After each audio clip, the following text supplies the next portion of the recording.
Okay, good evening, everyone. Thank you so much for being here tonight. My name is Jody Lewis, and I am going to be the publicist for the family. Today, we have the family attorney, Darrell Washington, as well as the family of Miya behind me, and they're going to speak about how they're feeling right now. We will take questions afterwards, brief questions, and I'm going to bring on Kaylee, who is the cousin of Miya, first.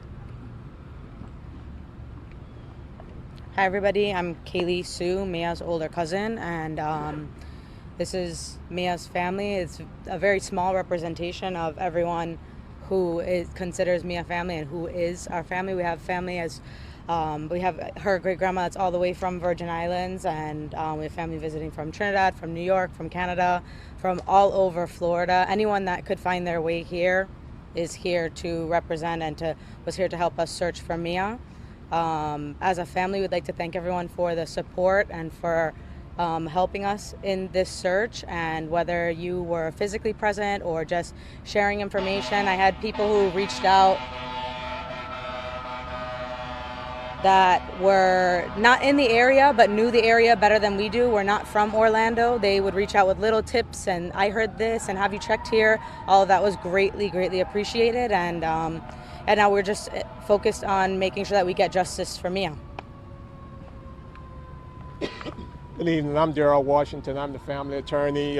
First of all, on behalf of the family, we would just like to thank the entire community for coming forward in this very unified effort. This has been an extremely difficult time for the family, as you can imagine. As we discussed, death is something that is very difficult. But what makes death even more difficult is when it's death that could have been prevented. And in this situation, this was a preventable death. And this is what makes it very difficult for the family. We've had the opportunity to talk to young girls who are college students, young girls who are tenants at the Arden Villas apartment. And people are living in fear because what happened to Mia could have easily happened to one of them. And it's very awful that we have a complex that did not take the proper precautions to assure that this young lady was safe. When her parents allowed her to stay in that apartment complex, she was staying there because we thought this was one of the best. The families thought that this was a complex that you can live in and feel protected. And now we're learning so many different things. We're learning that there weren't even security cameras in a number of places at this complex. So again, there is a lot of frustration, but there is just simply no way that this young man should have had access. And I'm calling him a young man, but he was a predator. He shouldn't have had access to Mia's apartment. And we believe that there was so much more that could have been done to prevent this. Sadly, there are young students who live at this apartment complex today who are passing around a petition because they're demanding that there be justice. They're demanding that there be some safety precaution taken at this apartment complex so that their lives are not taken the way Mia lost her life. So again, we want to thank everybody who came out and helped in the effort, but this has been a very difficult time for the family. As you can imagine, when you turn around and you see this family, this is not everyone. So when they took Mia's life, they also took a piece away from this family that they can never ever recover. And we just hope that after the day that there's not another family that has to deal with what this family is currently dealing with. So we're going to take a few questions now. Are you currently filing a lawsuit against the apartment complex?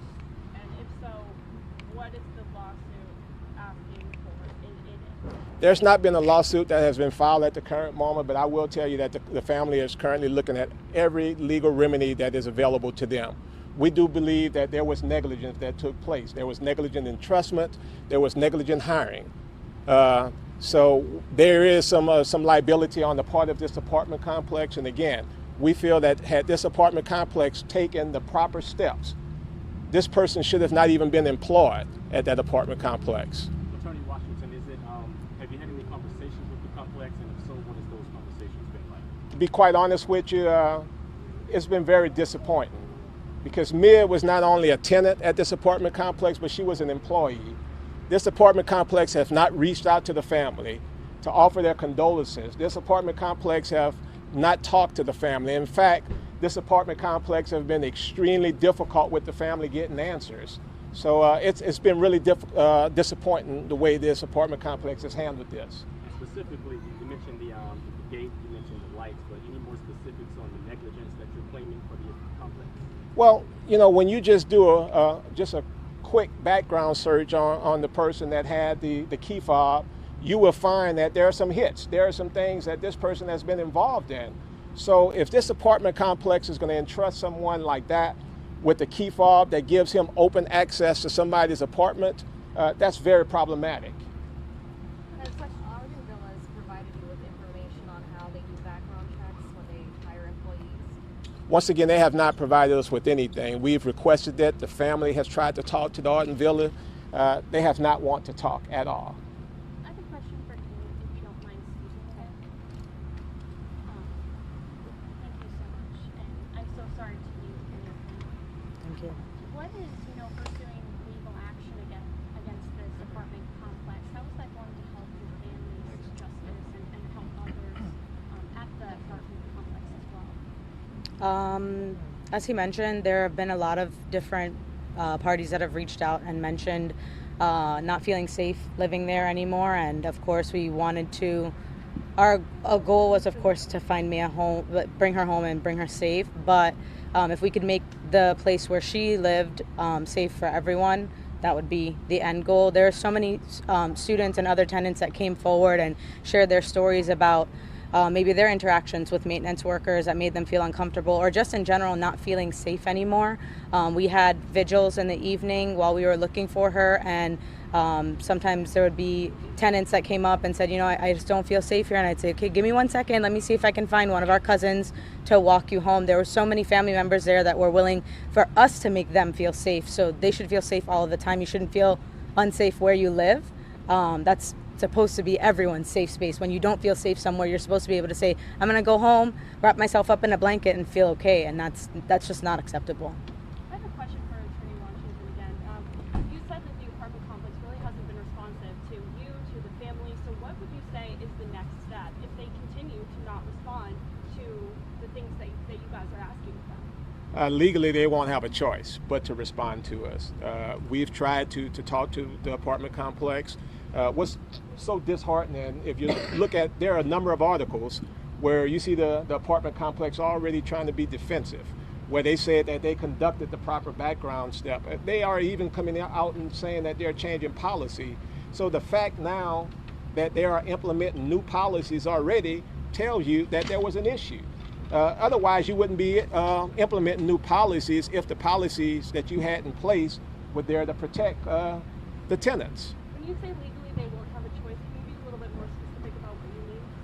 And again, without getting into all of it, if this matter progresses on to a lawsuit, then there's going to be information that the court will require them to produce to us. So they're going to cooperate with us and give it to us, or legally they won't have a choice but to give it to us. And just to answer a question you mentioned earlier about how would this make a change, one of the things that the family is already talking about is starting a foundation in honor of Miya. And this is so very important, and that they are able to think about this, because what's so important to them is that they want to make sure that another parent never have to go through what they had to deal with for the last 7 to 8 days. You can't imagine what this family has to deal with. I mean, so it's been very difficult. There should be laws in place where family members are able to find out what's going on. You should not have to wait 24, 48, or 72 hours to get people to take this matter serious. And this is what they want to start with, the foundation and some type of laws that's going to make it easier. That's going to make it easier for other people if they ever have to experience something like this. Do you mind talking more about the foundation? There's no set plan as of right now. However, we will be creating a foundation in Miya's name, and it'll be depending on, of course, whatever our main goal, of course, is to raise awareness and safety in apartment complexes and in anywhere that anyone lives, especially when you're housing students and people who have families that care about them, which should be pretty much everyone. So we just want to make sure that we find, we'll solidify a message and create a foundation, and that'll be our goal. Attorney Washington, from the conversations you've had with residents at Ardent Villas, did you learn anything more about the suspect? Have they told you anything that bothered them about him or anything suspicious? Well, without getting too much into it, there have been people who have had concerns about this same individual. So again, we do believe that management had notice of this, which is why I believe that they're not talking to us. But again, this person should have not had, and we're going to keep on reminding you all of this, this person should have not had that key fob. Based on that person's record, he should have not had that key fob in his possession whatsoever. Haley, if you don't mind me asking one quick question. I mean, you all have been very strong this whole time. 7-8 days, very positive, I would say, for the most part. What's kept you so strong, and where do you go from here? I think everyone being here together and supporting each other is what kept us so strong, because we were able to lift each other up when we started feeling any little bit of doubt. We're like, let's look for something else, look for another lead, or just as you would start to feel like things started to slow down. For me, it hit me every day around this time that the sun starts to set, it's going to get dark, we're going to be searching for her, it's going to be harder to find her in the dark. Orlando's not as developed as South Florida is, so there's not as much well-lit areas. So that would always get to me, and then I felt it on my own, and then I could start seeing it in other family members. So we started to lift each other up, and we did things like go out in the dark with flashlights, went to Walmart, bought flashlights, went with our phones with lights, and coming together. But I think that was what kept us going. The support from the community, of course, reaching out and supporting us, and everyone giving us all of their positive thoughts, but mainly our energy here is what kept us going. That's an expensive process to be able to do that. You were doing, what you needed to do at the time. But Armando's family has also, spoken out at some point. Are there any civil suits planned in the works? Again, the family, we are looking at all the legal remedies that's available to the family, but obviously, and it's very clear that there was some negligence that was involved in this case. That's no secret. Again, we've always, I think everybody have known that this guy went into this apartment without permission, and the only way that he was able to get into that apartment without permission is that he had access to the key fob. But again, we said over and over that this apartment complex, Miya was an employee. The second that they found out that Miya was missing, they had the ability to find out if somebody went into her apartment. So this is not something that we should have found out a day or 2 days later. This is something that they could have found out in less than 30 minutes, which I think could have been very helpful, extremely helpful. Is there anyone in your family who speaks Spanish who can give us an update? Gabby? Thank you.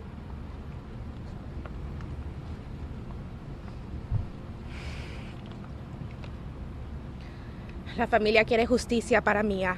Alguien tiene que hacer accountable for her life. Eso no acaba aquí. Nosotros queremos justicia, queremos cambio. Es bien duro. Gaby, ¿podrías hablarnos sobre el anuncio que nos está haciendo hoy el abogado? ¿Qué está haciendo la familia en este momento legalmente para pedir justicia por Miya? Representando a los otros. Y también que haga justicia. Alguien tiene que responder por esta vida.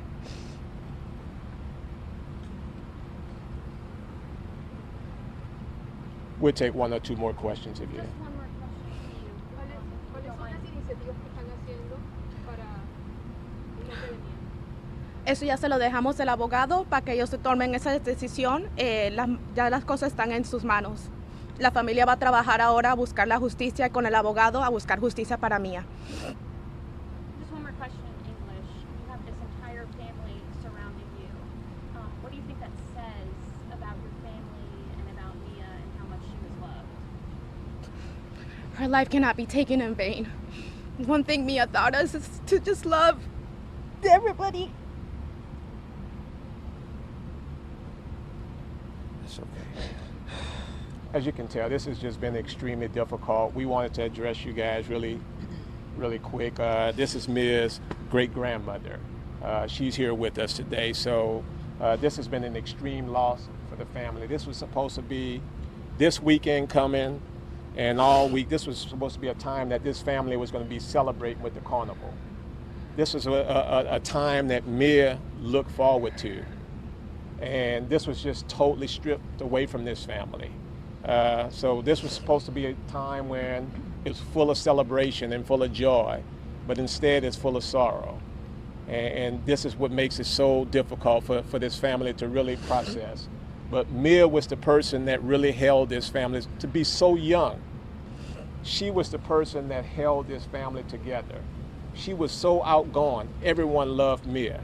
I mean, there was not a person who I've talked to who have not come in contact with her who did not instantly love her. That was just the type of person she was. She had the greatest smile. You look at the videos of her playing with her grandparents. I mean, all of that has been stripped away from her. And we say it all the time, parents are not supposed to bury their children. That's not supposed to happen. And because of this, and with the foundation that we've talked about, there need to be changes. There ought to be changes. And we're going to make sure through this family and through Miya's foundation, we're going to really make sure that another young girl is not going to have to deal with what Miya had to deal with ever again.